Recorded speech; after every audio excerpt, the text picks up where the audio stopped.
Welcome to the Pursuit Chronicles, where we uncover extraordinary stories behind ordinary lives. Get ready to be inspired, surprised, and moved by the journeys that define true pursuit. When two officers arrested her, they had no idea they'd face her again, this time in court as the judge deciding their fate. It was a sunny afternoon in Fort Collins, Colorado. The park was alive with the sound of children playing joggers, pacing along the trail, and families picnicking under the shade of talc trees. Amid this bustling yet peaceful scene, a black woman sat on a bench near the pond, a thick hardcover book resting on her lap. Her name was Camille, a well-respected attorney, taking a rare moment to escape her demanding schedule. She was immersed in her reading when the sharp screech of tires broke her concentration. A police cruiser pulled up to the curb, catching the attention of a few onlookers. Two officers stepped out, their expressions stern, radiating authority. Their eyes immediately locked onto Camille, the only person sitting alone in the vicinity. "Ma'am, may we speak with you for a moment?" one officer called out, his voice carrying an air of suspicion rather than concern. Camille glanced up from her book, her calm demeanor unwavering. "Of course," she replied, closing the book carefully. The second officer stepped closer, his tone clipped. "We got a call about some suspicious activity in the area. Mind telling us what you're doing here?" Camille raised an eyebrow, clearly puzzled. "Suspicious activity? I'm just sitting here reading." She held up the book as if to prove her point, but their scrutiny didn't waver. "Can we see some ID?" the first officer demanded. Her pulse quickened, but she remained composed. "I don't understand. What's the reason for this? It's routine," the second officer said, though his tone implied otherwise. The small crowd that had gathered began to murmur. Some looked curious, while others exchanged uncomfortable glances. Sensing the imbalance in the interaction, Camille sighed and reached into her bag, pulling out her wallet as she handed over her driver's license. One officer took it, scanning the information with unnecessary intensity. "Camille Johnson," he read aloud, almost mockingly. "What's your business here?" "Miss Johnson?" Camille inhaled deeply, trying to keep her patience intact. "I live in this city. I came here to enjoy the park. Is that a problem?" The officer's lips tightened. "We'll see." He handed her ID back, but instead of walking away, they continued to linger, asking questions that felt less like routine and more like an interrogation. "Do you always carry a book like that around?" One officer sneered. "Are you alone here or waiting for someone?" The other added, his hand resting on his belt in an unmistakably deliberate gesture. Camille had handled countless tense situations in courtrooms, but this was different. The power dynamic was stark, and their tone carried an edge she recognized all too well. Still, she chose her words carefully. "I'm not answering any more questions, unless you tell me what I'm being accused of," she said firmly. Her refusal seemed to trigger something in them. The first officer stepped forward. "Don't get smart with us," he snapped. "We're just doing our job, and I know the law." Camille replied, her voice steady. "I'm not breaking it by sitting in a public park," but reason was not on their agenda. The first officer reached for her arm. "You're resisting," he said, though Camille hadn't moved. "What are you doing?" she exclaimed, startled. The murmurs from the crowd grew louder. A man pulled out his phone to record. The scene stopped. "Resisting," the officer repeated louder, this time as if performing for the growing audience. Camille's heart raced as she felt the cold metal of handcuffs snap around her wrists. She tried to stay calm even as humiliation and frustration burned in her chest. The officers led her toward their crews, ignoring the questions from onlookers. Camille turned her head toward the crowd, locking eyes with a young woman holding up her phone.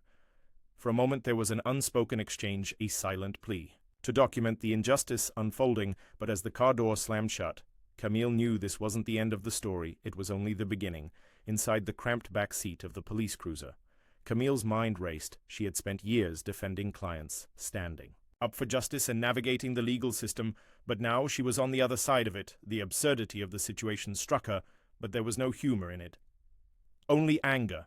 The ride to the station was suffocatingly silent, save for the crackle of the police radio. Camille stared out the window, her reflection merging with the passing scenery. Her wrists ached from the cuffs digging into her skin. At the station things only got worse. The booking process was invasive, humiliating, and designed to strip her of her dignity. She was fingerprinted, photographed, and led to a small holding cell with fluorescent lights that buzzed relentlessly. "Enjoy your stay," one of the officers said smugly as he shut the cell door. Camille sat on the cold bench, her hands clasped tightly in her lap. She replayed the events at the park over and over in her mind. How had such a peaceful moment spiraled into this? The answer was as clear as it was bitter prejudice. Hours passed before anyone acknowledged her again. a young officer. "Approach the cell holding a clipboard, Miss Johnson. You've been charged with resisting arrest and obstructing a peace officer," he said flatly. "On what grounds?" Camille asked, her voice sharper than she intended. "You can discuss that in court," he replied. Before turning away, she exhaled slowly, forcing herself to think strategically. The charges were flimsy, and she knew it. But she also knew the fight ahead wouldn't be easy. Cases like hers rarely were. Eventually, Camille was released on bail. She walked out of the station. The cool night air hit her like a wave, a stark contrast to the stifling atmosphere inside. She spotted her colleague and friend, Marissa, waiting by the curb. "Camille." Marissa rushed over, her face a mixture of relief and concern. "Are you okay?" Camille nodded, though her body betrayed her with a slight tremor. "I'm fine," she said, though the word felt hollow as they drove away. Marissa kept glancing at her, waiting for her to speak. Finally, Camille broke the silence. "I'm not letting this slide." "Marissa, not this time." Marissa's grip on the steering wheel tightened. "What are you thinking?" "I'm thinking I'm tired of this happening," Camille replied. "I have the tools, the knowledge and the resources to fight back. And I will that night." Camille sat at her kitchen table, surrounded by legal pads and open books. She worked tirelessly, outlining a civil rights lawsuit against the officers and the department. Her hands shook not from fear, but from a simmering determination as the days turned into weeks. The community began to rally around her. The video of her arrest, shared by the young woman in the park, had gone viral. People from all walks of life reached out with messages of support, sharing their own stories of injustice. Camille's resolve grew stronger with every email, every phone call, every comment. She wasn't just fighting for herself, she was fighting for everyone who had been silenced, humiliated, or dismissed. But even as she prepared for the courtroom battle, she couldn't predict the moment when justice would take an unexpected turn. The weeks following Camille's arrest were a whirlwind of emotions and relentless work. Her law firm was initially hesitant, worried that her public case might overshadow their carefully cultivated reputation. But Camille didn't flinches. She explained calmly but firmly that this fight wasn't just about her. It was about setting a precedent. The viral video had done more than spread her story. It had sparked conversations across the city and beyond. The footage of Camille, calm, yet defiant as the officers forcibly led her away, became a symbol of resilience in the face of injustice. Reporters began calling, asking for interviews, but Camille turned them all down. She wasn't interested in media attention. Her focus was laser-sharp building a case that would not only hold the officers accountable, but also expose the systemic flaws that allowed such behavior to persist. At night, though, when the world went quiet, the weight of the situation crept in. She replayed the arrest in her mind. The dismissive tone, the handcuffs, the murmurs of the crowd. She thought about how easily things could have escalated further. The thought made her stomach churn, but it also fueled her determination. One evening, as she sifted through her research, Marissa stopped by with takeout. Camille barely looked up from her laptop as Marissa placed the food on the table. "You've been at this for hours," Marissa said gently. "I don't have a choice," Camille replied without missing a beat. Marissa sat across from her, studying her face. "You know this is bigger than just a legal battle, right? People are looking to you now." Camille closed her laptop, finally meeting her friend's gaze. "I know," she said, her voice steady. "That's why I can't afford to lose." Her preparation was meticulous. She combed through similar cases, pulling precedents and gathering evidence to dismantle the officers' claims. She enlisted the help of trusted colleagues, building a legal team that shared her passion for justice. But it wasn't just about the courtroom. Camille also made it a point to engage with the community. She attended town halls, listened to others who had experienced similar injustices, and even spoke at a local college about the importance of accountability. One afternoon, while walking to her car after a meeting, a stranger approached her. "Miss Johnson?" the woman asked hesitantly. "Yes." "I just wanted to say thank you," the woman said, her voice cracking, "for standing up to them, for standing up for all of us." Camille felt her throat tightens. She managed a small smile. "I'm just doing what I can." The community's support was a double-edged sword. It empowered her, but it also heightened the pressure. She couldn't let them down. Then one day her attorney called with news. The officers she was suing had filed a motion to dismiss the case. Camille expected as much. Was a standard move to delay the process. But as her attorney explained the next steps, she froze. "Camille," he said cautiously, "you should know something else. You've been assigned as the judge for one of their cases next month." The irony was staggering. "Camille, leaned back in her chair, processing the revelations. She had spent weeks preparing to fight these officers in court, and now fate had handed her an entirely different kind of justice. For a moment she wondered if she could do it, if she could sit on that bench and remain impartial, but then she thought about everything they had put her through, about the people depending on her to make a stand. This wasn't just a coincidence. It was an opportunity to show what real justice looked like. The courtroom was buzzing with quiet murmurs as people filed in finding their seats. The case was nothing particularly high profile, an internal misconduct hearing involving two officers accused of excessive force in an unrelated incident.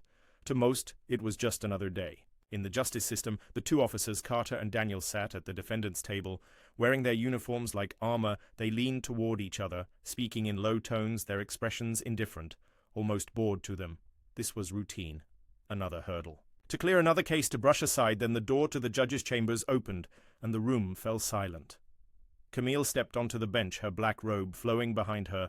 She moved with purpose, her expression calm yet commanding, as she took her seat. She glanced toward the defendants. The reaction was immediate. Officer Carter's face drained of color, his eyes widening in shock. Daniel shifted uncomfortably, his jaw tightening, as he struggled to process what he was seeing. It was her, the woman they had. Humiliated and arrested at the park, Camille allowed a brief pause, letting the weight of the moment settle over the room. Then in a clear, steady voice, she began the proceedings. "This court is now in session. Please be seated." The officers sat stiffly there. Composure faltering, Carter whispered something to their lawyer, who nodded but kept his focus on Camille. For the first time in weeks, Camille felt the upper hand, but she knew this wasn't about revenge. Her job as a judge demanded impartiality, and she would uphold that standard. Still, the irony wasn't lost on her or anyone else in the room as the attorneys presented their opening arguments. Camille maintained her professionalism, listening intently and taking notes, but every so often her gaze would flicker. Toward the officers, she could see the tension in their shoulders, the way their hands fidgeted slightly. During a recess, Carter and Daniels stepped into the hallway, their voices low but agitated. "How is she the judge?" Carter hissed. His frustration barely contained. "This has to be a setup," Daniels muttered, shaking his head. "It's not a setup," their lawyer interjected. "It's a coincidence, and you need to stay focused. She's not the enemy here, your actions are." But the officers weren't listening. They were too consumed by the surreal nature of their predicament. When court resumed, Camille remained composed, ensuring the hearing proceeded fairly and efficiently, yet her presence alone seemed to unsettle the defendants. Every time she addressed them, they shifted in their seats, their confidence eroding little by little. At one point during witness testimony, Camille caught Carter stealing a glance at her. His expression wasn't defiance, it was something closer to regret, as if he was beginning to understand the gravity of what they had done. By the end of the day, the tension in the courtroom was palpable. Camille adjourned the hearing, her gavel striking with finality. "We will reconvene tomorrow at 9 a.m., she announced as the room emptied.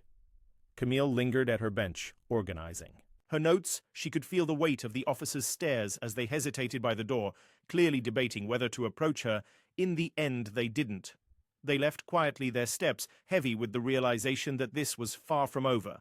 But for Camille, the real challenge wasn't in the irony of the moment. It was in the decisions that would follow, and whether justice could truly prevail. The courtroom was packed the next morning. News of the unexpected twist had spread, drawing a larger crowd than usual. Fuss. A misconduct hearing somewhere there out of curiosity, others to support Camille, though they knew her role as the judge meant she couldn't show favoritism. Camille entered with the same calm, composed demeanor, her robe flowing as she ascended to the bench. Attorneys wasted no time diving into their arguments. The prosecutor methodically laid out evidence against the officers, presenting testimony from the victim of the excessive force incident.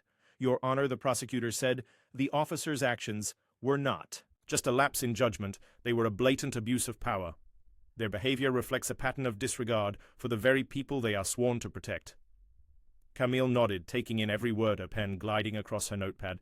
Her focus was unshakable, even as the defendants shifted uncomfortably under her gaze. The defense attorney rose to counter, his tone measured but strained. "Your Honor, while we acknowledge the incident in question, we argue that the situation escalated due to factors beyond the officers. Control their intent was not malicious, and we believe this case lacks sufficient grounds for punitive measures. As the arguments continued, Camille couldn't ignore the parallels between this case and her own experience. The excuses, the justifications, was all too familiar, yet she pushed her personal feelings aside, determined to let the facts guide her. When it was time for witness cross-examinations, the tension in the room deepened. The prosecutor called the victim to the stand, a young man named Ethan. His voice trembled as he recounted the night he was tackled to the ground by the officers during a routine traffic stop. They didn't even give me a chance to explain. Ethan said, his eyes darting nervously between the attorneys and the officers. It felt like they decided I was guilty before I even opened my mouth. The prosecutor pressed further. And did you resist their orders at any point? No, Ethan replied firmly. I was scared, but I did everything they said. It didn't matter, they had already made up their minds. The room was silent as the defense attorney stood to cross-examine. He tried to poke holes in Ethan's testimony, but the young man held his ground. Camille watched intently, her expression unreadable. Then came the moment everyone had been waiting for. The defendants were called to testify. Officer Carter was the first to take the stand. He glanced nervously at Camille as he swore the oath, his voice shaky as he answered the prosecutor's questions. Officer Carter, the prosecutor began, you've been accused of using excessive force in this incident. Can you explain your actions that night? Carter hesitated, his gaze darting toward Daniels before answering. I thought the situation was escalating. I made a judgment call. And do you believe your actions were justified? Carter shifted in his seat. At the time, yes. But looking back, I could have handled it differently. The prosecutor pressed on, handled it differently. How? By not tackling an unarmed, compliant individual to the ground. Carter opened his mouth, but no words came out. His silence spoke volumes when it was Daniel's turn to testify. His demeanor was similarly strained. His attempts to justify his actions only deepened the prosecutor's case, highlighting the officer's inability to take accountability. Camille listened closely, her face betraying no emotion, but inside she felt a mixture of frustration and pity. These men had been given authority, yet they wielded it recklessly, leaving a trail of harm in their wake. As the day wore on, it became clear that the evidence against the officers was overwhelming. The prosecutor's closing argument was powerful, urging the court to set a precedent that abuse of power would not be tolerated. When the defense delivered its closing statement, it was clear they were grasping at straws. Their arguments lacked conviction, and even the officers seemed resigned to the likely outcome. Camille adjourned the hearing, her voice steady as she announced that a ruling would be delivered. The following week, as the courtroom emptied, Carter and Daniels lingered near the exit, their faces pale and drawn. For the first time, they seemed to grasp the gravity of their actions and the reality of what awaited them. But justice wasn't just about punishment. It was about accountability, change, and ensuring that the mistakes of the past would not be repeated. A week later, the courtroom was silent as Camille entered to deliver her ruling. Every seat was filled. The tension almost tangible. Reporters lined the back wall, their pens poised to capture every word. This was no longer just a case about two officers. It had become a symbol of a larger fight for justice and accountability. Camille's voice was calm but firm as she began. The role of law enforcement is to protect and serve the community with integrity, respect, and fairness. When those entrusted with this responsibility abuse their power, it erodes public trust and causes harm far beyond the immediate victim. This case has laid bare the consequences of such actions. She paused, her eyes scanning the room. Carter and Daniel sat at the defense table, their heads bowed.